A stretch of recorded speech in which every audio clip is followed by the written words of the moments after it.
Loss किया है आपने? बहुत दफ़ा किया है, बहुत दफ़ा। और सबसे बड़ा जो अमाउंट हो लॉस का? 1,75,00,000। तो मेरी वो ट्रेड 15 लाख से शुरू हुई थी और वो करीब करीब 2.25 करोड़ तक की पहुंच गई। That is where I realize कि यार अब अगर ये ख़त्म हुई ना तो लग जाएंगे भाई। सबसे बड़ा प्रॉफिट कितना बुक किया होगा आपने? 4.25 करोड़ का। क्या बात है। अगर जैसे मान लीजिए क्रिप्टो में कोई बंदा हाँ जी, बहुत कम समय में अच्छा खासा पैसा बना लेता है, तो क्या वो स्किल है या फिर लक है? लक है वो। तो अगर जैसे किसी को स्टार्ट करना है भाई, हाँ तो एक मिनिमम क्या फंड डाल के या कितने फंड से हम स्टार्ट कर सकते हैं क्रिप्टो में? आप शुरू देखो 1,000-5,000 से भी कर सकते हो। मैंने 6,000 से शुरू किया था क्योंकि मेरे ड्रीम्स उस वक्त पर मिलियंस तक नहीं पहुंचे थे भाई। लोग क्या करते हैं, सीधा जितना पैसा लाएं सारा फ्यूचर्स में डाल देते हैं। मेरे पास आज भी बहुत मैसेजेस आते हैं, बुदिल भाई मैंने पिछले 3 महीनों में ना 40 लाख खो दिए हैं फ्यूचर्स में। अच्छा, आज के डेट में आपकी बिगेस्ट परचेज क्या रही होगी? बिगेस्ट परचेज, तो वैसे बहुत सारे लोग हैं जो सपने देखते हैं, उनको बहुत सारा पैसा बनाना है लाइफ में, तो क्या उनको आप सुझाव दोगे? आपके छोटे भाई हैं मान लीजिए, क्या सुझाव दोगे आप? यार हार्ट टू हार्ट बात कर लूँ, कुछ अगर टेढ़ा भी बोलूँ तो अगर ऑडियंस बुरा ना माने। ना ना, एकदम बोलो आप। ओके गाइस, तो आपका स्वागत है मिलियनेयर इन डिफेंडर के एक और शानदार एपिसोड में। और दोस्तों, आज के जो हमारे मिलियनेयर गेस्ट हैं वो हैं बुदिल व्यास, जो क्रिप्टो मिलियनेयर है। वो मिलियनेयर बने हैं क्रिप्टो से, क्रिप्टो में इन्वेस्ट करके, ट्रेड करके। तो आज हम जानेंगे उनकी जर्नी। बहुत ही शानदार जर्नी है। वो राजस्थान से बिलोंग करते हैं। तो अभी मैं जा रहा हूँ उनके होटल, और उनके होटल से उनको पिक करूँगा और फिर डिफेंडर में उनको बिठाऊंगा, और फिर उनसे हम जानेंगे उनकी जर्नी। तो वीडियो को लाइक करिए और सब्सक्राइब करिए अगर आप चैनल पे पहली बार आए हैं तो, क्योंकि यहाँ पर ऐसे ही मिलियनियर गेस्ट को हम लेकर आते हैं और उन जानते हैं उनसे उनकी जर्नी की, कैसे वो मिलियनियर बने, उनकी क्या कहानी है। तो इतनी कम एज में मिलियनियर बनना, आखिर में ऐसा क्या एक्स्ट्रा ऑर्डिनरी कर रहे हैं, वही सारी चीज़ें हम जानेंगे। ठीक है, तो बस मैं पहुँचने वाला हूँ। मेरे को दिखा रहा है 8 मिनट। तो हमने किया है 3 कैमरा सेटअप। तो एक कैमरा ये है और एक क्लोजअप बुदिल भाई के लिए है। जब वो बैठेंगे तो हम कैमरा स्टार्ट करेंगे। तो गाड़ी में शूट करना बड़ा चैलेंज नहीं है, कैमरा एक बार सेटअप हो जाता है, फिर जैसे आप गाड़ी में आप बैठते रहोगे, चलते रहोगे, तो आप आपस में बात करते हो, आप सामने देखते हुए ड्राइव करते हो। तो बहुत सारे लोगों को लगता है कि सारा फोकस शूट पे है, बात करने पे है, ड्राइविंग पे नहीं है। बट ऐसा नहीं है, आप सबकॉन्शियसली आप बात भी करते हो और लाइक गाड़ी भी चल रही होती है। तो इतना कोई इश्यू वाला सीन नहीं है, इतना बड़ा चैलेंज नहीं होता है। वैसे बहुत दिनों के बाद मैं एपिसोड लेके आ रहा हूँ। रीज़न क्या बोलूँ, फोकस नहीं कर पा रहा था मैं, तभी सतीश के वीडियोस पे भी काम चल रहा है, हम इस पे भी चल रहा है। तो लेट्स सी ये कैसा जाता है। तो बस पहुँचने वाले हैं। एंट्री ले चुका हूँ भाई साहब। वेस्टिन के अंदर तो बहुत ही ज़्यादा ग्रीनरी है। भाई को अभी मैंने कॉल किया था कि मैं पहुँच रहा हूँ, आप रिसेप्शन पे आ जाना।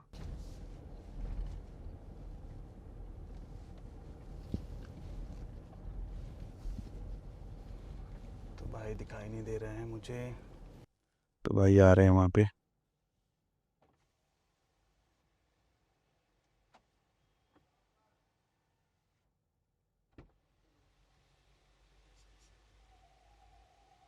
क्या हाल है बुदिल भाई? हेलो हेलो सतीश भाई, कैसे हैं? Welcome welcome. मैं कैमरा ऑन करना भूल गया। लगेज रखवा दें? हाँ जी हाँ जी, बढ़िया बढ़िया बढ़िया, काफी वेट करवा दिया आप। कैसा है सेटअप, कैसा है? बढ़िया बढ़िया, बहुत बेकार। Waiting for this podcast.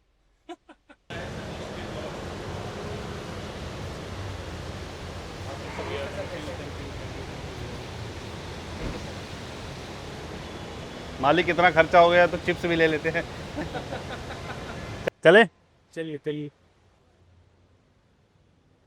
तो स्वागत है भाई हमारे डिफेंडर में भाई। थैंक यू सतीश भाई, thank you for this opportunity.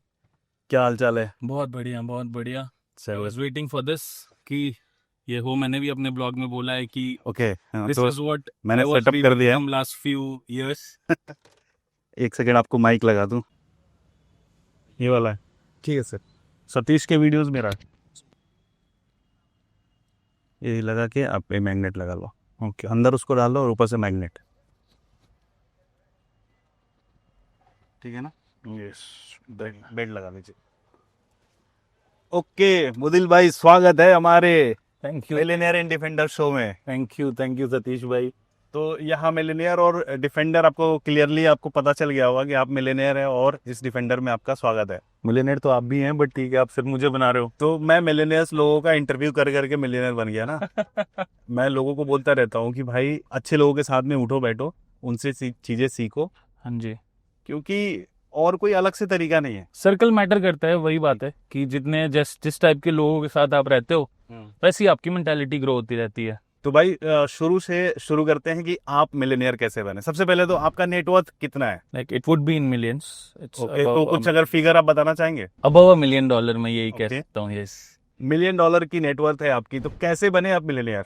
यार सोच नहीं थी कि मैं मिलियनर की तरफ जा रहा हूँ, ठीक है। To be a millionaire, but सोच ये थी कि कुछ बड़ा करना है। तो अगर एक सोच में पॉजिटिविटी थी तो शायद लाइफ में चीज़ें अच्छी होती गई। बिल्कुल। And when I started my journey, मैं सिर्फ जैसा कि मैंने आपको बताया कि मैं पहले आपको देखता था, अरे क्या एंड एक और भाई हैं अपने मुंबई कर निखिल, उनको देखता था। तो I just had one thing in my mind कि मेरे को यार यूट्यूब पे कुछ करना है या फिर लाइफ में कुछ बनना है, बट बड़ा करना है। अच्छा, आपने यूट्यूब चैनल स्टार्ट किया था पहले? हाँ जी। ओके। तो मैं जब कॉलेज के दिनों में था तो मैंने आपको वही चीज़ें कि इंसान को सब कुछ करने की चुल होती है, तो that why I used to do everything. चाहे मैं पबजी खेलता था वो भी लाइव स्ट्रीम करता था, कभी दोस्तों के साथ घूमने गया तो उसका व्लॉग बनाता था, तो ये सारी चीज़ें करता था, बट दैट वाजंट कांस्टेंट, क्योंकि कॉलेज भी थी, जॉब की भी तैयारी थी, सब कुछ थी, तो मैं सारी चीज़ें नहीं कर पाता था manage. But after my college मैंने उस पर ज़्यादा ध्यान देना शुरू किया। तो कॉलेज में आप लाइक ग्रेजुएशन में क्या कर रहे थे? बीटेक कर रहे थे आप? मैंने, हाँ जी, सॉफ्टवेयर इंजीनियरिंग करी है बैंगलोर से। तो कॉलेज के कौन से ईयर से आपने यूट्यूब एंड ऑल शुरू कर दिया था? या मैंने 2016-17 में शुरू कर दिया था।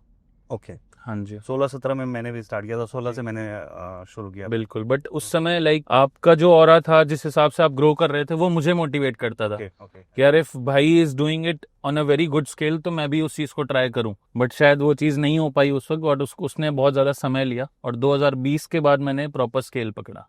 ओके। यस। तो क्या क्या जर्नी रही, कैसे मिलियनेयर वाली जर्नी कैसे रही, वो थोड़ा सा? मिलियनेयर वाली जर्नी कुछ ऐसी रही कि मैं as a data scientist job करता था, वहां से मैंने क्रिप्टो की कुछ चीजें सीखी, समझी, और उसको एनालाइज करके क्रिप्टो में पैसा बनाने की कोशिश करी। ठीक है। तो मैं जिस एक्सचेंज पे ट्रेड करता था, मुझे उस ट्रेडिंग करने के बदले में कुछ एयर ड्रॉप मिला। Okay. And that air drop gave me a hint कि यार मैं जितना जॉब से कमा रहा हूँ उससे काफी ज्यादा मुझे एक एयर ड्रॉप देके चला गया। वो अमाउंट क्या था एयर ड्रॉप का? इट वाज 3 और 4 लाख के आसपास का सम था। ओके।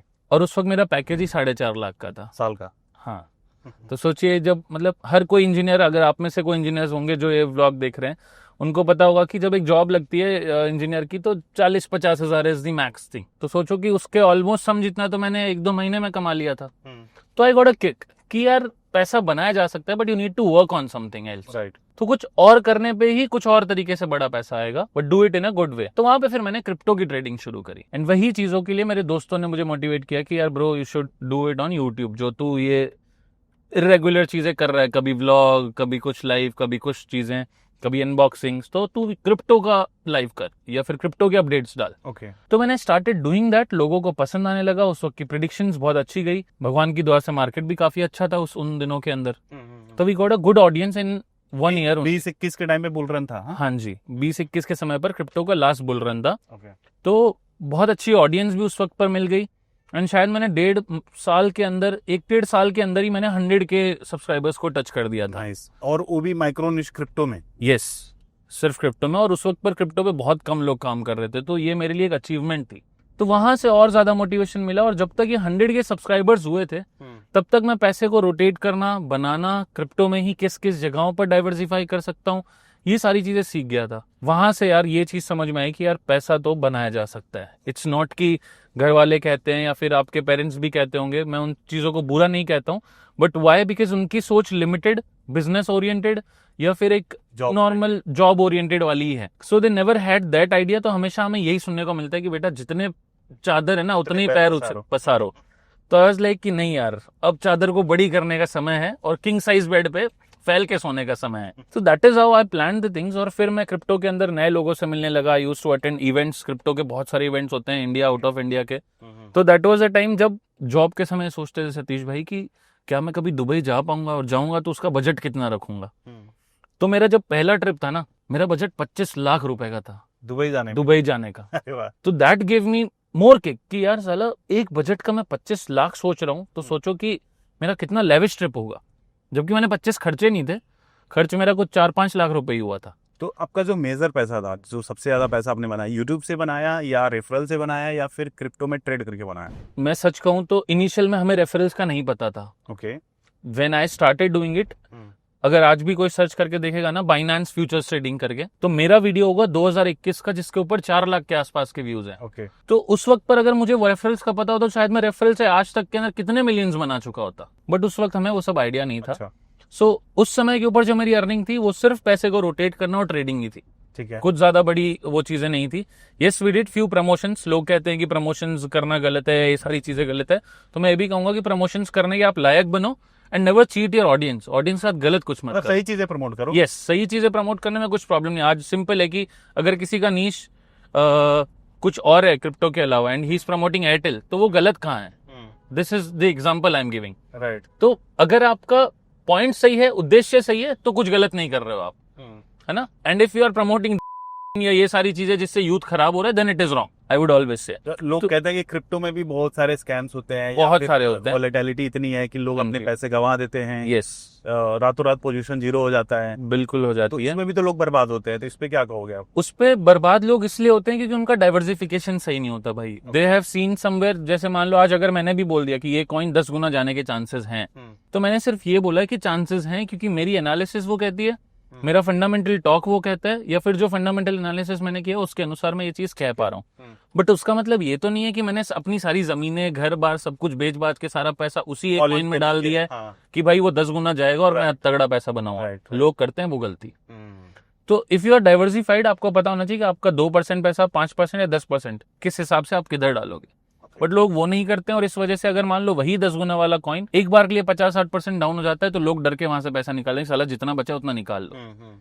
सो दिस मेंटालिटी से लोग ज्यादा हारते हैं। तो आपने किस स्ट्रैटेजी से पैसा बनाया? मैंने सबसे पहली स्ट्रैटेजी भाई कि मैंने बेचना सीखा ही नहीं, मैंने खरीदना ही सीखा। होल्ड करके रखा? हाँ, मैंने सिर्फ खरीदना सीखा, बेचना मैंने सिर्फ और सिर्फ फ्यूचर्स ट्रेडिंग में सीखा। ओके। और एक टाइम आ गया जब मेरे पास कैपिटल बड़ी थी, तो मान लेते हैं कि अगर मेरे पास कैपिटल बड़ी के अंदर अगर 50 लाख आ गया, तो 50 लाख का अगर मैंने कोई कॉइन बाय किया जहां मुझे दिख रहा है कि 40% की पोटेंशियल है, तो मैंने 40% लिया और उस पैसे को वापस बाहर निकाल लिया। ठीक है। उस समय मैंने बेचना जरूर सीखा। बट अनटिल अनलेस आपके पास एक कैपिटल नहीं है and you want to make something big in crypto, तो आपको होल्डिंग आनी चाहिए, चाहे वो 50% डाउन ही क्यों ना चला जाए।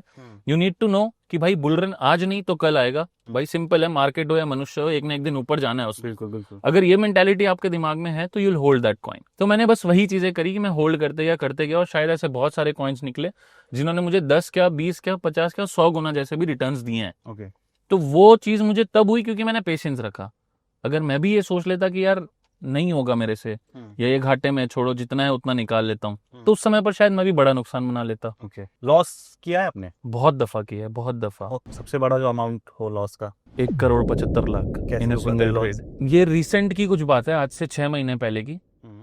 हर कोई एक्सपेक्ट कर रहा था कि डोनाल्ड ट्रम्प मार्केट में अच्छा मूव लेकर आएंगे एंड मार्केट चल भी ठीक रहा था। तो आई थॉट कि क्यों ना कि मैं इस XYZ कॉइन के अंदर लॉन्ग की ट्रेड लेता हूँ, एंड वो कॉइन वॉलेटाइल भी था। वो कॉइन नीचे गिरा, मैंने कहा चलो अभी नहीं तो कल, क्योंकि डोनाल्ड ट्रम्प है तो हिल पुश द मार्केट। मैंने फिर पोजीशंस ऐड करी, फिर आपने? हाँ, और नीचे गया, मैंने और पोजीशंस ऐड करी।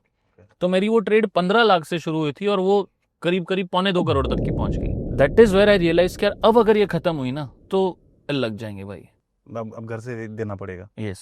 तो वहां पर मैंने उस ट्रेड को काटा, मैंने कहा बस अब इतना ही। And that was the time जब मार्केट नीचे गिरा करीब करीब $75,000 था। एंड ये सारी चीजें हुई 75,000 तक आया। हाँ, जब डोनाल्ड ट्रम्प ने टैरिफ्स अनाउंस कर दिए थे। अब सोचो, एक तो मेरी पोजीशंस घाटे में, दूसरा ट्रम्प ने न्यूज ऐसी ला दी कि मार्केट को गिरना ही था, तो मैं और घाटे में। मैंने कहा पूरा जीरो उससे पहले निकाल लेते हैं। फ्यूचर कर रहे थे आप? हाँ, मैं फ्यूचर। और लेवरेज क्या लिया था? लेवरेज कम थी, 5-6 तो आपने शॉर्ट करने का नहीं सोचा? शॉर्ट करने का नहीं सोचा था उस वक्त के ऊपर, क्योंकि मार्केट के सेंटिमेंट्स या डोनाल्ड ट्रम्प की पॉजिटिव न्यूज वो सारी मार्केट को ऊपर जाने के ऊपर ही दिखा रही थी। बट अचानक से न्यूज ला देना कि टैरिफ्स लेकर आ रहा हूं मैं, तो पीपल गॉट नेगेटिव और सेलिंग स्टार्ट हुई वहां पे। सो दैट वाज 1,75 का लॉस आपने उस एक ट्रेड में किया, एंड दैट इज पब्लिकली, मैंने पब्लिकली अनाउंस भी किया। लर्निंग क्या मिली आपको? लर्निंग ये मिली कि वहां पर अगर आपको समझ आ रहा है कि चीजें गलत डायरेक्शन में जा रही है, तो you need to cut the loss. But आपने इतना मैंने लंबा खींचा उसको, हालांकि मैंने लॉस को कट किया एक टाइम पे, बट वो तब तक बहुत बड़ा अमाउंट इन्वॉल्व हो चुका था। जबकि मेरा टारगेट क्या था, 10 लाख से मेरे को बस उस अमाउंट को 50-60 लाख तक पहुंचाना था, उस ट्रेड से मैं पहुंचा लेता। बट उस ट्रेड को नुकसान में जाते देखकर मैं भी हार नहीं माना, मैंने कहा नहीं, मार्केट को तो ऊपर जाना ही है, सेंटीमेंट पॉजिटिव कह रहे हैं, तो मैं डालते गया पैसे डालते गया, और उस चक्कर में ट्रेड बहुत बड़ी हो गई। ये लॉस आपने अपने चैनल पे दिखा रखा है? यस। ओके, वो क्लिप मुझे मिल जाएगी? हाँ जी, जिस दिन लॉस हुआ उस दिन मैंने और अपडेट कर। प्रॉफिट की अगर बात करें तो सबसे बड़ा प्रॉफिट कितना बुक किया होगा आपने? 4.25 करोड़ का। क्या बात है। हाँ। तो वो क्या था, कैसे, उसकी थोड़ी स्टोरी बताइए। ना ही मैंने फ्यूचर्स करी थी, ना ही कुछ और। होल्डिंग करी थी आपने? हाँ, वो होल्डिंग थी, और एक डील थी, जिस डील के अंदर I kept on buying the coins. कुछ मेजर मार्केट के अच्छे कॉइन्स होते हैं, उन कॉइन्स की आपको होल्डिंग रखनी होती है, एंड वो वेस्टिंग में होती है। ओके। तुरंत उसको सारा सेल नहीं कर सकते हो, वो आपको 1 महीने में 20% लॉक-इन टाइप का कुछ? लॉकिंग टाइप की रहती है उसके अंदर, जिसको हम वेस्टिंग बोलते हैं क्रिप्टो की टर्म में। ओके। तो उसमें मंथली कुछ ना कुछ परसेंटेज आपका बाहर आता है, तो मैंने उस चीज के अंदर अपना पैसा रोटेट करना शुरू किया। ठीक है। So that I started it from almost 40 lakh के आसपास से, और वो फंड मेरा ऑलमोस्ट पहुंच गया था 4.5-5 के आसपास तक। Nice. So that was the big gain जो मैंने बहुत कम समय के अंदर लिया, 3-3.5 महीने के इन्वेस्टमेंट आपका 40 लाख का था? अंदर। 40 का था। तो क्रिप्टो में हमें इतना बड़ा रिटर्न देखने को मिलता है? हाँ जी, देखने को मिलता है। तो अभी जैसे ये पास्ट में चीजें हुई हैं आपके साथ, करंट में क्या हम इस तरह की चीजें एक्सपेक्ट कर सकते हैं क्रिप्टो में? करंट में और बड़ी कर कि भाई 10x, जैसे लोग बातें करते हैं कि भाई क्रिप्टो में 100x तक भी चीजें होती हैं। यस, तो आज के डेट में भी पॉसिबल है? बिल्कुल पॉसिबल है। लेकिन अब जैसे मेरी पिछली जो मैंने अभी बात कही, अब लोग सिर्फ उस 4.5 करोड़ को समझेंगे, नहीं समझेंगे मैंने प्ले भी तो 40 लाख से किया था। बिल्कुल बिल्कुल। अगर आप ये सोच रहे हैं कि आपके पास 1 लाख 2 लाख है और आप भी 3 महीने के अंदर 4.5 करोड़ कमा लोगे, तो वो गलत है। वो हो सकता है तुक्के में या फिर किस्मत से। ठीक है। कि आपने 1 लाख के 10 कॉइन्स बाय कर लिए हैं, जो प्योर मीम कॉइन्स गैम्बल हैं, जो 100x जा सकते हैं, नहीं गए तो 1 लाख जीरो भी हो सकता है। अच्छा, मीम कॉइन जैसे आपने बोला कि पूरा गैम्बल है, सही में गैम्बल है? प्योर गैम्बल है ये। फिर भी मैंने देखा है बहुत सारे लोग मीम कॉइन्स को भी प्रमोट करते हैं कि भाई अगर पैसा बनाना है तो मीम कॉइन्स में पैसे डालो। यार, अगर कोई फंडामेंटल्स वाला कॉइन है जिसका ग्रुप स्ट्रांग है, कपाल कॉइन का क्या फंडामेंटल हो सकता है? यार, मीम कॉइन का ये फंडामेंटल है कि जैसे मान लेते हैं कि अभी एक कॉइन की बात करते हैं, कोई पेपे है या शिबा इनू है, they all are old coins in market. एक डोज कॉइन, डॉज कॉइन हो गया। हाँ जी। तो ये 3 मान लेते हैं कि पुराने कॉइन्स हैं, ठीक है, हर एक्सचेंज पे लिस्टेड है। तो यहाँ पर अगर आप पैसा डालते हो तो वो आज नहीं तो कल पंप होंगे, क्योंकि अब उनके खत्म होने के चांसेस नहीं बचे हैं ज्यादा। खत्म होंगे तो शायद हो सकता है 2-4 साल बाद हो, बट तुरंत में खत्म होने के चांसेस नहीं है। मतलब आप वहां गैम्बल नहीं कर रहे हो, ठीक है। You are putting your money to get 2, 3x, 4x, 5x या मैक्सिमम चलो 10x तक का पैसा वहां से निकालने की कोशिश कर रहे हो, ठीक है। बट ऐसा कॉइन जो किसी एक्सचेंज पर लिस्ट ही नहीं हो रखा है, जिसको आप डेक्स स्क्रीनर से देख रहे हो या फिर किसी डिसेंट्रलाइज एक्सचेंज में बाय कर रहे हो, वो कॉइन जिसका अभी फिलहाल के लिए कोई वजूद ही नहीं बना हुआ है मार्केट के अंदर, तो उस पर आप क्या ही बेट कर लोगे? भाई फॉर एन एग्जांपल देख लेते हैं कि आज हम दोनों बैठे हैं, हमने पैसे की कोई बात करी, आज एक तीसरा बंदा आ रहा है जो हमारा ही फ्रेंड है, वो कहता है ब्रो मैं एक स्टार्टअप खोल रहा हूँ, क्या तुम दोनों के पास पैसा है तो तुम मेरे को फंडिंग डालोगे? हम बिल्कुल कहेंगे कि दोस्त है भाई, डालेंगे, दोस्त है तो डाल ही देंगे। बट क्या हम उस पूरे वेंचर में जितना पैसा लगने वाला है वो आज की तारीख के अंदर हम अपनी पॉकेट से डालने को तैयार है? नहीं, क्योंकि हम श्योर नहीं है ना कि उसका स्टार्टअप चलेगा कि नहीं चलेगा। बिल्कुल, क्योंकि अभी उसका कोई बेस ही नहीं है। क्यों नहीं है? क्योंकि उसके अंदर उसको फंडिंग कहीं से नहीं मिली हुई है, उसका मार्केट में नाम कहीं पे नहीं है, उसकी मार्केटिंग कहीं पे नहीं है, लोग उसके बारे में बात नहीं कर रहे हैं, तो तब तक हम श्योर कैसे होंगे कि भाई कि ये चल जाएगी? राइट, है ना। एंड वी डोंट नो कि वो काम किस चीज को लेकर करेगा उस स्टार्टअप के अंदर। तो ये सारे रीजन हमने सोचे और फिर हमने कहा यार ठीक है, हम 10, 20, 30 लाख डाल देंगे, बट तेरी पूरी कंपनी अगर 20 करोड़ मांग रही है तो हम दोनों मिलकर नहीं डाल पाएंगे, यही बात करेंगे। बिल्कुल। The same with the meme coins, जब तक आपको पता ही नहीं है कि वो मीम कॉइन कैसा है और कैसा परफॉर्म कर सकता है, क्या रीजन बन सकते हैं उसकी परफॉर्मेंस के, तब तक आप कैसे उसके अंदर अपना अंदर सारा पैसा डाल सकते हो। Right. And this is what people do. जब पता चला, let's say there is a coin named as aura, एक कॉइन है मार्केट में आज की तारीख में, ऑरा नाम है उसका, वो सिर्फ कुछ 1-2 एक्सचेंजेस के ऊपर लिस्टेड है, और मेरी उम्मीद है आने वाले टाइम में वो अच्छी जगह पर लिस्ट होकर अच्छा परफॉर्म कर जाएगा, ठीक है। तो चांसेस हैं कि वो कॉइन आपको अच्छे एक्स का रिटर्न दे जाए। अब अगर ऑरा जैसा कॉइन जिसका फिलहाल कुछ ज्यादा वजूद नहीं है, मैं सारा पैसा वहां थोड़ी डालूंगा, मैंने वहां 1-2 लाख डाले होंगे, जो मेरी कैपिटल का शायद कुछ 1% के आसपास भी नहीं होगा। ठीक है, तो ये आपके लिए बेट है? ये बेट है, इन्वेस्टमेंट नहीं बोल सकते? इन्वेस्टमेंट नहीं है वो। ओके। 0 टू हीरो स्कीम्स होती तो है वो। अगर जैसे मान लीजिए क्रिप्टो में कोई बंदा हाँ जी, बहुत कम समय में अच्छा खासा पैसा बना लेता है, तो क्या वो स्किल है या फिर लक है? लक है वो। लक है ना? हाँ जी, वो स्किल नहीं हो सकती है। अगर उसको समय ही कम हुआ है, उसने मार्केट को जाना कहाँ? समझ। ये हो सकता है कि उसने आते ही कुछ 3-4 तुक्के उसको मिले और उन तीनों चारों में से कोई 1-2 फटके उसने कुछ। इवन कहा जाता है कि भाई एक साइकिल भी 4 साल का होता है। हाँ मिनिमम है। बिल्कुल। उस 4 साइकिल के अंदर आपको 4 साल की साइकिल में 2-2.5 साल का तो बेयर मार्केट ही दिखेगा, 1-1.5 साल की आपको एक्यूमुलेशन दिखेगी, बचे हुए कुछ 7-8 महीने आपको बुल रन दिखेगा। तो अब उस पूरे फेज के अंदर आपने किस हिसाब की प्लानिंग करी है उस पर डिपेंड करता है कि आप पैसा कितना बनाओगे। जो 4 साल की साइकिल है जिसमें मार्केट गिरा हुआ है, गिरते हुए बढ़ना शुरू हो गया, उस समय से अगर आपने धीरे धीरे करके बाइंग्स अपनी बनानी शुरू कर दी है, ठीक है, फिर उसको आप खींचते गए हो अगले 2.5-3 साल तक, then you can make something कि हाँ आपने इनिशियल फेज के अंदर उसको डाल दिया वहां पे पैसा, then you can make something big. आपने बिटकॉइन वगैरह होल्ड किया हुआ है? हाँ जी, कब से होल्ड कर रहे हैं? मैं बिटकॉइन हालांकि शुरू के अंदर भी मैंने बाय किया था 2020 के अंदर, जब मेरे पास थोड़ा बहुत ही पैसा था, but that was very less quantity. लेकिन सही क्वांटिटी जो मेरे को बाय करने का मौका मिली वो पिछले बुल रन में, मतलब इसी बुल रन की शुरुआत से पहले $17,500 पे मिली। ओके, वो भी पब्लिकली पोस्टेड है कि this is the zone where I am buying. $17,500 से आप बाई कर रहे हो? यस, तो आज की तारीख में 5 गुना है। तो बियर मार्केट में क्या कनेक्शन होता है कि यार पैसा अभी डालते हैं, क्योंकि उस वक्त पूरी दुनिया बिलीव नहीं कर रही होती है, यस सभी तो पैसा निकाल रही है करेक्ट। और कोई मूवमेंट नहीं हो रहा है हाँ मार्केट में, तो उस टाइम पे क्या कन्विक्शन आता है, कैसे आता है कि अगर आपने साइकिल समझ लिया 4 साल की, हम्म। जैसे मैं आज की तारीख में बिना कोई मूवमेंट देखे मैं बता सकता हूँ कि मैं कब बाइंग करूंगा। ओके, 2026 से 27 के बीच के अंदर मैं 28 के लिए बाइंग करना शुरू कर दूंगा, और 26 के मार्च ये जो 26 का मार्च आने वाला है तब तक मैं अभी वाला सारा पैसा बेच चुका हूँ। तो उस मार्च से लेकर के अगस्त सितंबर तक के अंदर हमें एक बड़ा क्रैश देखने को मिल जाएगा। अच्छा, और उसके आसपास हम लोग 26 के एंड के आसपास हम लोग बाइंग शुरू कर सकते हैं। ओके, तो 10-10% करके पैसा आप हर महीने चाहे इन्वॉल्व करते चलो, तो 27 के मिड तक आप ऑलमोस्ट पैसा डाल चुके होगे। फिर जो आप नया पैसा बना रहे हो उसको डीसीए प्लान करो कि whenever you are seeing a good crash उस समय पर आप पैसा डालो। But now you know the bottom कि कब आपने 26 के एंड में पैसा डाला था उस पॉइंट तक मार्केट नहीं आएगा। अब जैसे उस समय की पुरानी बात अगर करी जाए तो जब मार्केट $18,000 पर आया था तब हम ये एक्सपेक्ट कर रहे थे कि मार्केट शायद 12 तक और जाएगा।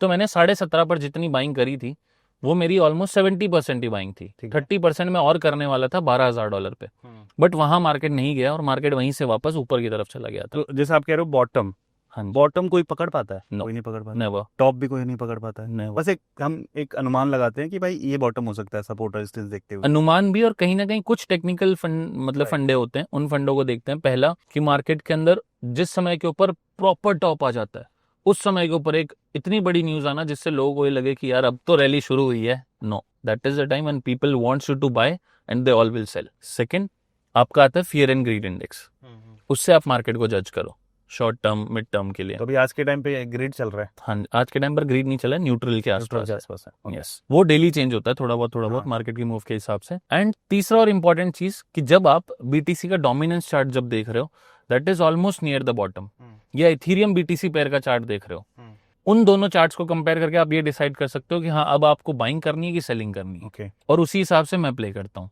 There is no more indicators या ऐसे कुछ नहीं है। ऐसे pi cycle top indicator, pi cycle bottom indicator ये बने हुए हैं मार्केट के ठीक अंदर, है, बट सिर्फ इंडिकेटर्स के बेस के ऊपर मैं कभी जजमेंट्स नहीं लेता हूँ। Okay, my judgements belongs to the sentiments कि मार्केट के सेंटिमेंट क्या कह रहे हैं, उस हिसाब से हम अपनी बाइंग और सेलिंग कंप्लीट करते हैं। और जैसे बहुत बड़े बड़े लोग भी, बहुत इन्फ्लुएंशियल लोग भी बोलते हैं कि यार बीटीसी मतलब बहुत नीचे आ जाएगा, ज़ीरो हो जाएगा, या फिर जैसे अभी एक हार्वर्ड यूनिवर्सिटी के प्रोफेसर ने बोला था 2018 में, प्रोफेसर ने कि $100 पे आ जाएगा बीटीसी। यस, और फिर अभी हार्वर्ड ने खरीदा है $116 मिलियन का बीटीसी, अराउंड 1,000 बीटीसी खरीदा है, 1,16,000 के टाइम पे जब ट्रेड हो रहा था बीटीसी। क्या जैसे ऐसे लोग ये बेतुके ये स्पेकुलेशन ओपिनियन देते हैं या फिर क्या होता है, जैसे आज या की मार्केट डंप करने के लिए ऐसे बयान ये दिए सिर्फ जाते हैं? नहीं बयान मार्केट डंप वैसे उन लोग के सेंटिमेंट से होती नहीं है ज्यादा। हाँ। जैसे आज से 3.5-4 साल पहले आज के टाइम पर वर्ल्ड की सबसे बड़ी एसेट मैनेजर फर्म जो है ब्लैक रॉक है, सबको पता है। बट क्या ये ब्लैक रॉक के बारे में आज से 1.5 साल पहले कोई जानता था? कम लोग, बहुत कम सुने थे, मतलब मैंने तो नहीं सुना था भाई। Okay. अब ये ब्लैक रॉक के जो सीईओ थे लैरी फेंक, उन्होंने आज से 3 साल पहले ये बात कही है बिटकॉइन इज नथिंग, और अब दबा के इन्वेस्ट कर और रहे हैं। आज सबसे बड़ा इन्वेस्टर कौन है? Black rock. हाँ। क्यों? क्योंकि उनको पोटेंशियल समझ में आ गई कि भाई जो मैंने 3 साल पहले स्टेटमेंट बोली वो उस समय के अनुसार बोली, बट आज का समय क्या है कि मुझे बाय कर लेना चाहिए भाई, गलती ना करूं। अगर ट्रम्प इसमें इन्वॉल्व हो रहा है, इलॉन मस्क पूरा फुल फ्लेज जा रहा है, इलॉन मस्क अपनी पार्टी बनाने का सोच रहे हैं क्रिप्टो के चक्कर में यूएस में, कुछ अभी तो बड़ा गेम। उनके बीच में कुछ तो लड़ाई चल रही है, ट्रम्प हाँ, और इलॉन मस्क के। हाँ, तो सोचो मतलब लोगों को पता चल जाता है कि यार if everyone sentiment is going good in this market, तो यार अब मुझे भी इसमें कदम रख देना चाहिए समय रहते। राइट। तो उसने कदम डाल लिया और आज आप देख रहे हो कितनी बड़ी मात्रा में होल्ड कर रहा है। So this is what it is कि शुरू में लोग कुछ भी कहेंगे। एक समय के ऊपर इंडिया में भी बहुत लोग स्टॉक मार्केट को कहते थे 1992 में, when Harshad Mehta used to play the market. लोग कहते थे कि यार कुछ नहीं है, ये जुए हैं। जब हर्षद कहता है तो मार्केट पंप हो जाता है, जब वो कहता है तो मार्केट डंप हो जाता है। तो it is not because of Harshad. Harshad ने सिर्फ वो अपॉर्चुनिटी ली क्योंकि उस समय पर मार्केट के प्लेयर्स नहीं थे। He became the player. आज के समय पर मार्केट के अंदर कोई प्लेयर बनने को तैयार कौन था ही नहीं। तो पहले इलॉन मस्क प्लेयर था, अब आज ब्लैक रॉक भी है, इलॉन मस्क भी है, और उसके जैसे कुछ 2-4 बड़े और लोग हैं। एक माइकल सेलर है, ये स्ट्रैटेजी बी करके, उसने उसकी कंपनी का नाम था माइक्रो स्ट्रैटेजी। आज उसकी कंपनी का नाम है strategy B. B stands for bitcoin, क्योंकि उसके पास बिटकॉइन की होल्डिंग इतनी है and everyone knows it publicly कि कब वो बैंकरप्ट होगा अगर बिटकॉइन किस प्राइस पे गया तो, और बिटकॉइन XYZ ऊपर की प्राइस पे गया तो how much profit he will have. ये सारी चीजें पब्लिक है। तो द पॉइंट इज दैट कि लोग बता रहे हैं कि भाई we are the market movers और हम बाय कर रहे हैं। तो अगर आपको करना है तो सही समय आपके पास अभी है। तो जैसे आपने बताया कि आप 17,500 के आसपास से बाय कर रहे हो BTC जी, आज 1,10,000 के आसपास में ट्रेड हो रहा है जब हम वीडियो शूट कर रहे हैं। हाँ, लेकिन 1,12,000 अभी सुबह 10-12। ठीक है, तो क्या इंसेंट्रिक वैल्यू है बिटकॉइन की आज के डेट में इस प्राइस पे इन्वेस्ट करने के लिए? अभी तो मैं नहीं कहूंगा, आई वुड से कि इसको 100K के आसपास जाने दिया जाए। ठीक है, और ये जाएगा भी आने वाले 10-15 दिनों में। और किसी को अगर इन्वेस्टमेंट स्टार्ट करना है हाँ, तो कैसे करेगा? क्या प्रोसेस है कि भाई हम बिटकॉइन वगैरह खरीद पाए? इसका सिंपल प्रोसेस है कि पहले तो आप मार्केट के सेंटिमेंट्स देख लो कि भाई अभी मार्केट के चांसेस हैं कि मार्केट $1,00,000 के आसपास तक जाएगा। तो उस समय पर करंट प्राइस से जो आपके ऑल्ट कॉइन्स हैं वो 25-30-35% गिरे हुए होंगे। ओके, उस समय पर आपको बाइंग करनी है। अब आप कहोगे बाइंग कहाँ करनी है? डिपेंड करता है कि आप INR यूज कर रहे हो या फिर USDT यूज कर रहे हो। अगर आप INR की मदद से बाइंग कर रहे हो तो इंडिया में मेरे हिसाब से बेस्ट प्लेटफॉर्म CoinDCX है जिस पर आप बाइंग कर सकते हो। USDT की मदद से अगर आप बाय कर रहे हो तो BingX का इस्तेमाल कर सकते हो। ओके, वहां पर आप पैसा डालो और जो कॉइन्स आपको लग रहा है कि हाँ सेंटीमेंट्स के हिसाब से, फंडामेंटल्स के हिसाब से या TA के हिसाब से लगता है कि इस रैली में परफॉर्म कर जाएंगे, उनको आप बाय कर लो। ओके, एंड बाय करके आप कम से कम 7-8 महीने तो फिलहाल होल्ड करो, क्योंकि अभी ये बुल रन 7-8 महीने का ही बचा है आने वाले समय में जब ये शुरू होगा अभी 100K के बाद। तो फिर हमें इन्वेस्ट करके ये बुल रन जब हमें लगेगा कि ऑलमोस्ट बहुत अच्छा खासा रिटर्न आ गया तो क्या हमें सेल कर देना चाहिए या फिर होल्ड रखना चाहिए? सेल कर देना चाहिए। Okay, flipping is the position रखना चाहिए या फिर नहीं, 80% सेल कर दो, 20% मून बैग के लिए रखो, क्योंकि कौन सा कॉइन कब फट जाए वी डोंट नो। ओके, कि भाई 100 गुना वाले जो कॉइन होते हैं या 50 गुना वाले कॉइन होते हैं बहुत दफा बिटकॉइन के टॉप लगाने के बाद भी होते हैं। ओके, और एक और चीज, जैसे कि आपका क्या स्ट्रेटजी होता है इन्वेस्ट करने का? ओके, मतलब कितना % आप बिटकॉइन में रखते हो, इथेरियम में कितना रखते हो और बाकी कॉइन्स में कितना % डालते मैं अपना 40% ऑफ द जो मेरा पैसा है जितना भी क्रिप्टो में है उसका 40% BTC और ETH में रखता हूँ। ओके, 60% रखता हूँ मैं ऑल्ट कॉइन्स में। उस 60% में से भी 50% पैसा मेरा रहता है ऑल्ट कॉइन्स में, 10% आता है मेरा फ्यूचर्स ट्रेडिंग के लिए। ओके, तो 10% से मैं फ्यूचर ट्रेडिंग करता हूँ और उस 50 के अंदर मैं ये करता हूँ। अब उस 50 में भी मेरा 5% पैसा मीम कॉइन्स को जाता है जहां मैं गैम्बल खेलता हूँ। ओके, तो मेरी टोटल जो पैसा है 100 में से सिर्फ 5% ही तो मीम कॉइन्स में है। अगर गया तो गया, 5% में बचे हुए में से कहीं से भी बना लूंगा। ठीक है। अभी करंट में आपकी क्या क्या सोर्सेज हैं पैसे कमाने के? सबसे पहला सोर्स है मेरा, यार यूट्यूब से कुछ खास नहीं आता है अभी, बिकॉज क्रिप्टो में ऑडियंस उतनी एक्टिव नहीं रहती है। We don't get more views या कुछ और पंगे भी बहुत मतलब सारे मिलियंस व्यूज तो बहुत नहीं है, नहीं आते। है ही नहीं एक्चुअली, इंडिया के किसी भी क्रिएटर्स में नहीं है। तो YouTube is not the source income. First is कि मैं ट्रेडिंग से कुछ बना लेता हूँ। सेकंड इज कि मैं थोड़ा बहुत रेफरल से कमा लेता हूँ। ओके, जो 1-2 एक्सचेंजेस हैं मेरे जिनसे मैं रेफरल का पैसा बना लेता हूँ। ओके, थर्ड इज कभी कभार मैं अपने पैसे को स्पॉट में फ्लिप करके बनाता हूँ, OTCs में बनाता हूँ, IDOs में बनाता हूँ, एयर ड्रॉप्स में बनाता हूँ। ओके। अभी जैसे एक मैं पॉडकास्ट आपका देख रहा था, उस पर कमेंट आया हुआ था कि इतना पैसा बनाते हो तो फिर पेड ग्रुप क्यों चलाते हो? ओके, तो पेड ग्रुप के अंदर हमने कोई हजारों लोग नहीं भरे हुए हैं, पहली चीज। सेकंड, जो लोग रियल में कुछ सीखना चाहते हैं उनको हमें पर्सनल अटेंशन भी देनी पड़ती है बहुत दफा। ठीक है, तो for them obviously we need efforts, we need a team, we need extra work for them. Okay, उन सब का पैसा मैं अपनी पॉकेट से क्यों भरूंगा तुम्हारे लिए? That's my simple logic. Right. आज आप स्कूल में जाते हो, आपके टीचर को सब कुछ आता है, आपके प्रिंसिपल को सब कुछ आता है, बट क्या वो प्रिंसिपल अपनी स्कूल की जो बनवाई गई कीमत है उसको आपसे वसूलेगा नहीं फीस लेकर के? बिल्कुल, पंखे का भी फीस अलग से लिखा होता है। हाँ, तो आप ये कह दो उसको मेरी स्कूल की फीस रिफंड कर दे। साला जिस स्कूल से, जिस कॉलेज से आपने वो चीज सीखी नहीं है जहां से आप पैसा बना सकते हो, उसको भी आपने फीस दी है, तो जिससे आप पैसा बनाना सीख रहे हो उसको पैसा देने में आपको क्या प्रॉब्लम है? सही, वो अपनी सही स्किल बात का पैसा ले रहा है। क्या बात है, बहुत ही wonderful. We are charging for our skills. हमने वो सिंपल है, मैं वो औकात रखता हूँ कि मैं पैसे ले सकता हूँ तो मैं चार्ज करता हूँ। और वो भी सामने वाले की मर्जी पे डिपेंड करता है कि आपको ज्वाइन करना है कि नहीं। यस, वी आर नॉट जबरदस्ती फोर्सिंग आपसे जेब से नहीं निकालते। नहीं, हम किसी को फोर्स नहीं करते। It's up to you, you want the mentorship, you want the premium group और you want the free group. हमारे पास फ्री ग्रुप भी हैं, जिनके पास कम पैसे हैं उनको हम खुद बोलते हैं ब्रो तुझे किसी को भी पैसा देकर कुछ नहीं लेना चाहिए, पहले अपनी वेल्थ बना, पैसा ग्रो कर, जब तेरे पास $1000 आ जाए तब किसी को $100 देने की कैपेसिटी रख। बट तेरे पास है ही 500 तो मुझे 100 देकर तेरे 20% कैपिटल को खराब क्यों कर रहा है? राइट। तो अगर जैसे किसी को स्टार्ट करना है भाई, हाँ, तो एक मिनिमम क्या फंड डाल के या कितने फंड से हम स्टार्ट कर सकते हैं क्रिप्टो में? आप शुरू देखो 1000-5000 से भी कर सकते हो। मैंने 6000 से शुरू किया था क्योंकि मेरे ड्रीम्स उस वक्त पर मिलियंस तक नहीं पहुंचे थे भाई। ये थे कि मुझे किसी चीज़ से एक्स्ट्रा पैसे निकालने हैं जिससे मेरे बाकी के खर्चे निकल जाए, ताकि मैं अपनी मम्मी को या घर पे एक्स्ट्रा पैसे बेच पाऊँ जो जॉब से बचते थे।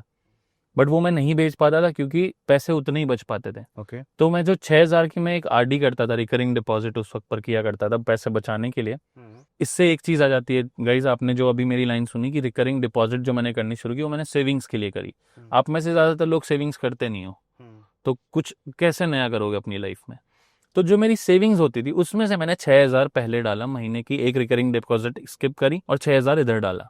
क्रिप्टो इन्वेस्ट किया आपने? हाँ। ओके। उस 6000 को मैंने 7 बनाया, 7 से मैं पहले 15-20 तक गया, फिर 25 तक गया। तो दैट गेव मी मोटिवेशन कि हाँ मेरा पैसा बढ़ रहा है, जो मेरे साइड के खर्चे हैं दोस्तों के साथ इधर उधर जाने के, वो मेरे यहाँ से निकल रहे हैं। ठीक है।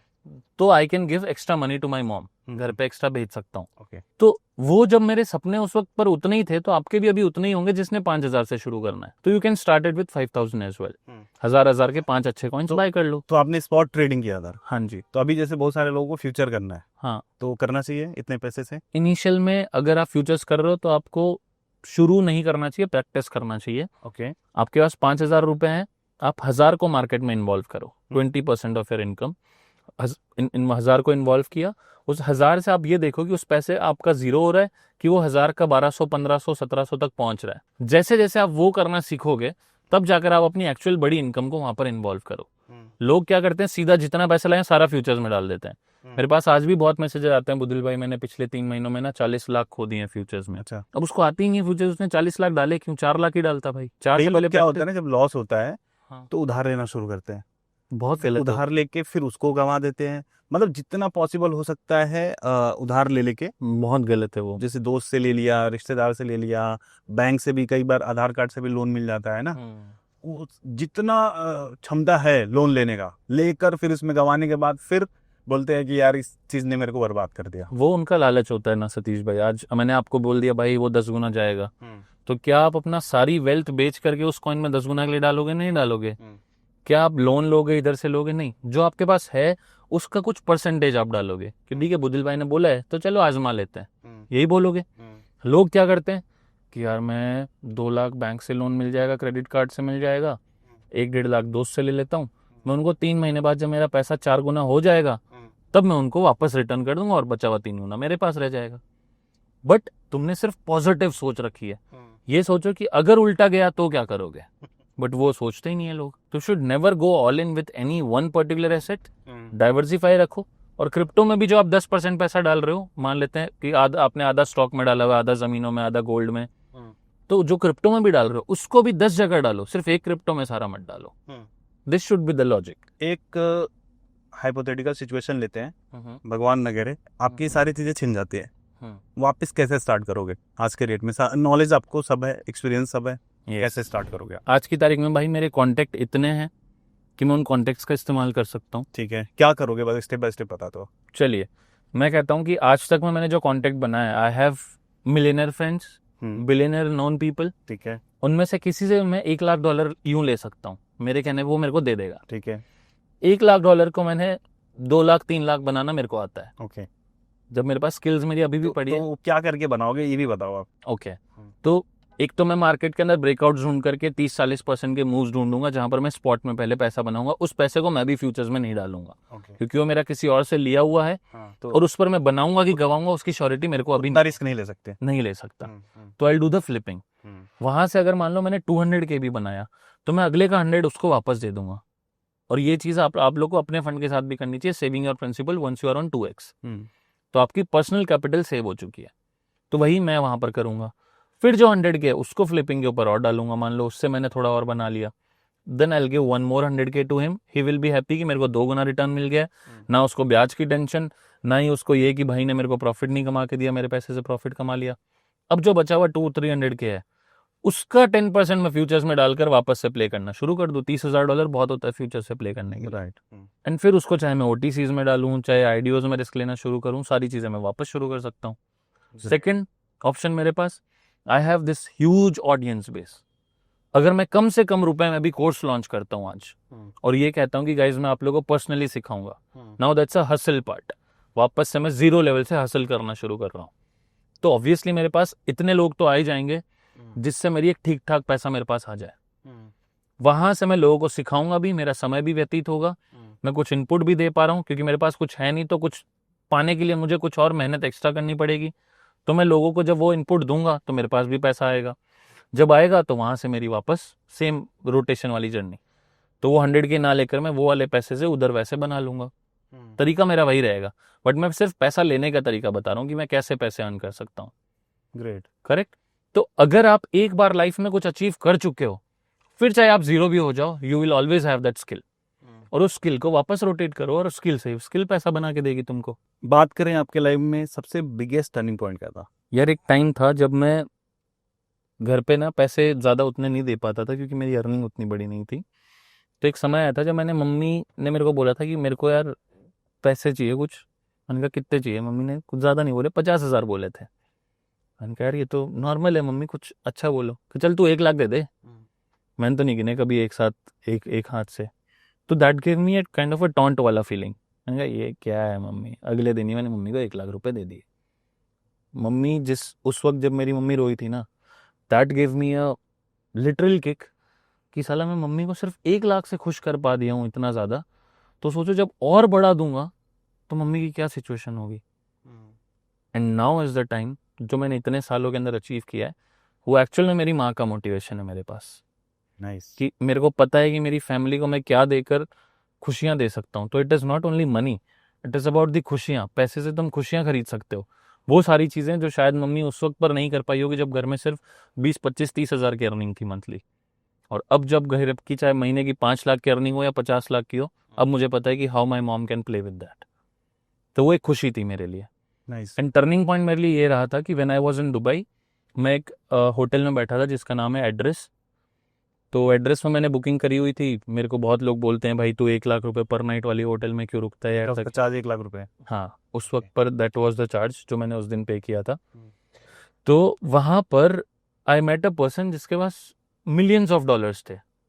मिलियंस ऑफ, मतलब मैं वहाँ पर ऐसे ही कैफे में बैठा था और मेरी आदत है यार जहाँ भी बैठता हूँ मैं ट्रेड्स चेक करता हूँ अपनी, क्योंकि आई डोंट ट्रेडर तो भाई हाँ मतलब आदत नहीं है कि दिन भर कॉल पे रहो या फिर बंदियों से बात करते रहो, वो नहीं है बात। ये काम कर रहे हो तो it's a time of work to do your work. आपकी तो शादी हो गई, कहाँ बंदियों से बात मतलब करो? पहले तो शादी नहीं हो रही, शादी अब हो गई। हाँ। तो मतलब ये आज भी मैं अपनी वाइफ से भी इतनी बातें नहीं करता हूँ। Like even she has a complain कि तुम इतना समय नहीं देते। तो मैं कहता हूँ यार after my work I am yours, first priority is my work, क्योंकि उस काम की वजह से मुझे तुम मिली हो और उस काम की वजह से ही तुम और मेरी फैमिली और हम सब खुश मिल गए, सारी चीजें उसी से। So that my priority. सबकी प्रायोरिटीज अलग अलग होती हैं but my work has a more priority to मी।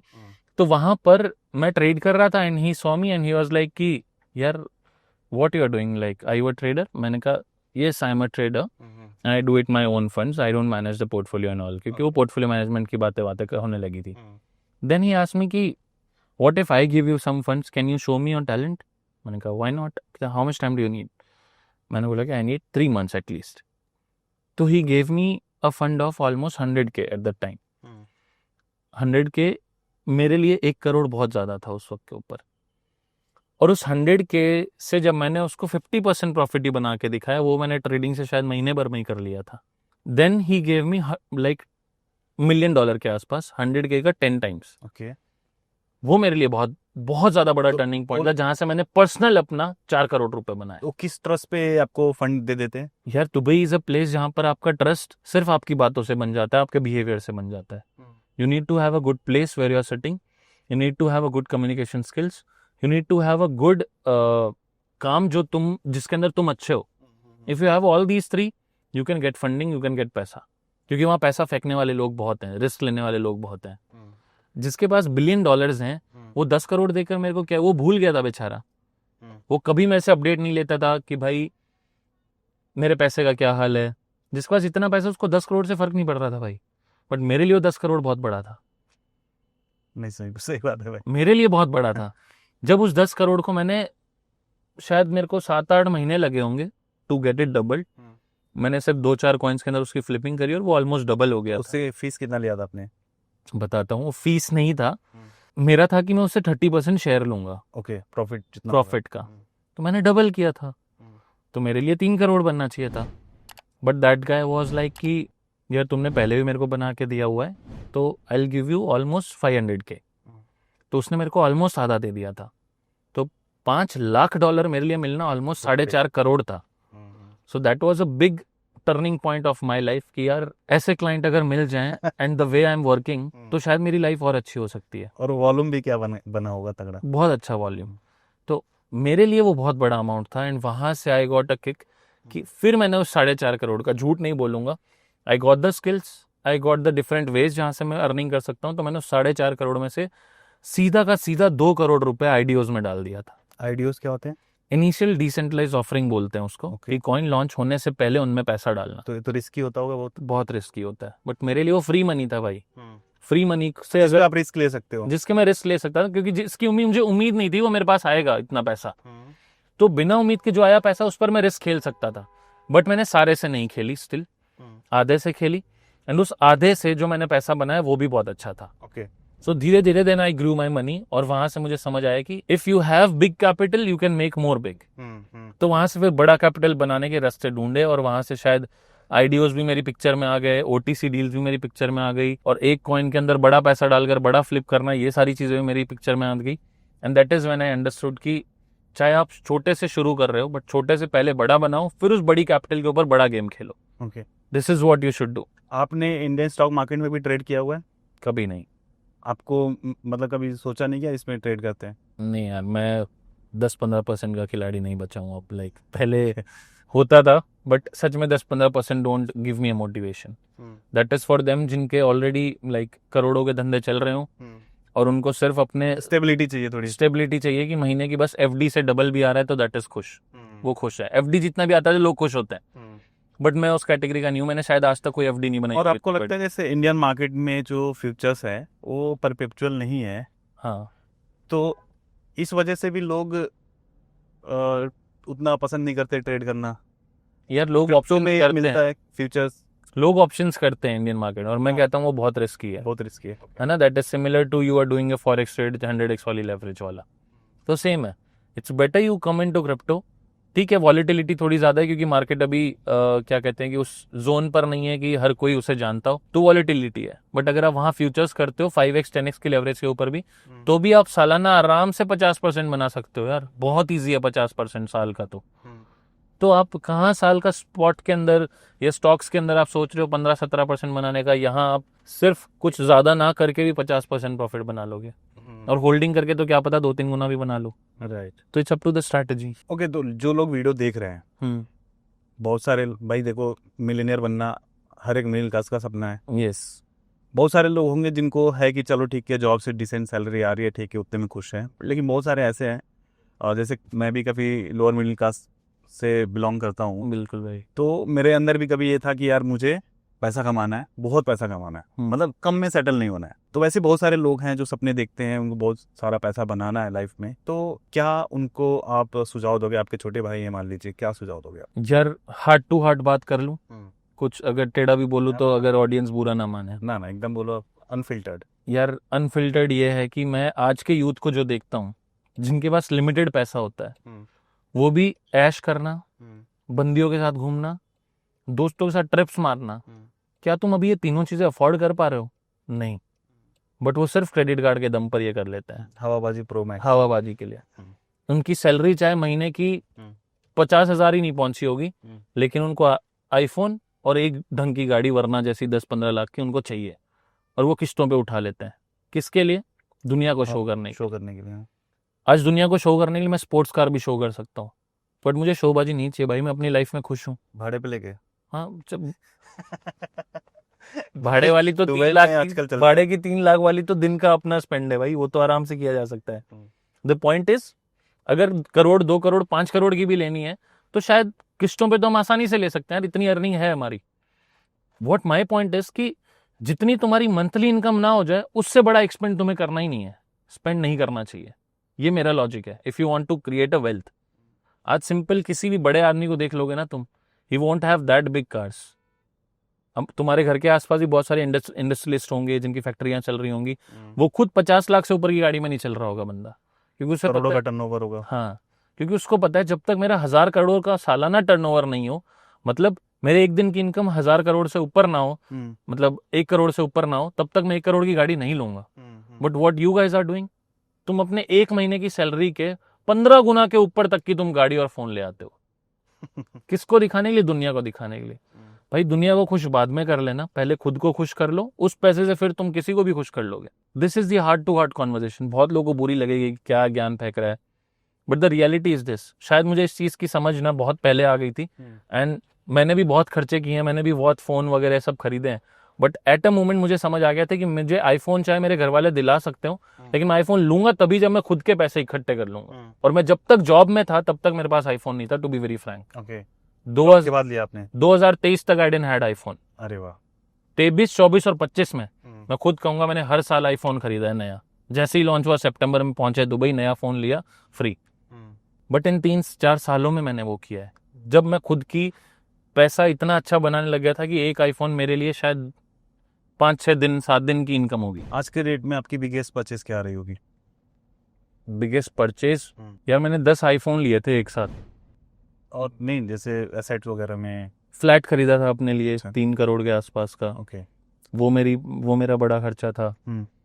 बाकी ऐसा कुछ नहीं, मैं बड़े पैसे खर्च करता नहीं। 10 आईफोन क्यों लिए थे आपने? ऐसे यार उस वक्त खुशी थी कि यार बहनों को दूंगा, घर पे दूंगा। अच्छा, ओके, सबको गिफ्ट करने के लिए। हाँ जी, तो मैंने बहनों को भी दिया, वाइफ को भी दिया, पापा को भी एक फोन दिया, जिन जिन को जरूरत थी उस वक्त, क्या भाई फोन को देते हैं सब। क्या खुशी थी उस टाइम पे? खुशी मतलब क्या खुशी जैसा कुछ नहीं था। सच बताऊं तो that has become a normal in our life. अब उतना खर्चा है, बट उनको देना वो क्या थे? वो फीलिंग ये थी कि यार भाई उस वक्त पर एक मेरे अकेले का सपना था कि मेरे को आईफोन चाहिए घर के अंदर। अब मेरे घर में मेरी हर बहनों के हाथ में आईफोन है। सो दैट इज माई खुशी कि भाई अब मैं उस चीज को अफोर्ड कर सकता हूँ। बट जब तक तुम अफोर्ड ही नहीं कर सकते और तब तक तुम शोशेबाजी के लिए जिंदगी जी रहे हो, वो गलत है। तो आज की तारीख में अगर मैं बताऊं तो मेरा पर ट्रिप शायद 7-8 लाख रुपए का होता है हर ट्रिप में। जैसे अभी मैं बाली से आया हूँ परसों, तो उसमें भी चीजें स्पॉन्सर्ड थी। मतलब मान लेते हैं कि कुछ 1-1.5 लाख रुपए स्पॉन्सर्ड था, बट मैंने उसमें ऊपर 50-60 हजार डाले ताकि मेरे आने जाने की फ्लाइट बिजनेस क्लास की हो जाए। तो that was for my own happiness, आने जाने का बिजनेस करवा लिया। ठीक है। फिर होटल्स 2 दिन की उन्होंने दी थी, मैंने कहा नहीं, मेरे को 8 दिन और बाली घूमना है, और एक और इवेंट था। तो मैंने फिर अपने लिए वहाँ की जो लग्जरी प्रॉपर्टी थी मैंने वो बुक करवानी शुरू करी, अपने लिए एंजॉय करना था भाई। ठीक है। तो सिंपल है, अगर अपना कमाया हुआ पैसा अपने ऊपर लगा रहे हो and just for your own happiness, तो उसमें बुराई नहीं है। बट वही पैसा मैं क्रेडिट कार्ड की मदद से उड़ाता ना, मेरे को अगले 6 महीने टेंशन रहती, साली किस्तें कब तक भरूंगा मैं पूरी। So that's the problem. कई बार लोग किस्तें भरने के चक्कर में जो मिनिमम उसका पेमेंट होता है कुछ, उसको भरते भरते उनका बहुत बड़ा हो जाता है अमाउंट। आप सोचोगे नहीं कि मैं पिछले साल तक डरता था किस्तों से, अब जाकर मेरे को मेरे सीए ने समझाया बेटा किस्तें लेना बुरा नहीं है, हर बिजनेसमैन लेता है। तुम्हारे पास अगर 30 लाख रुपए कैश में पड़े तो तुम 30 लाख की गाड़ी मत लो, उसको भी लोन पे लो, to create your good CIBIL score.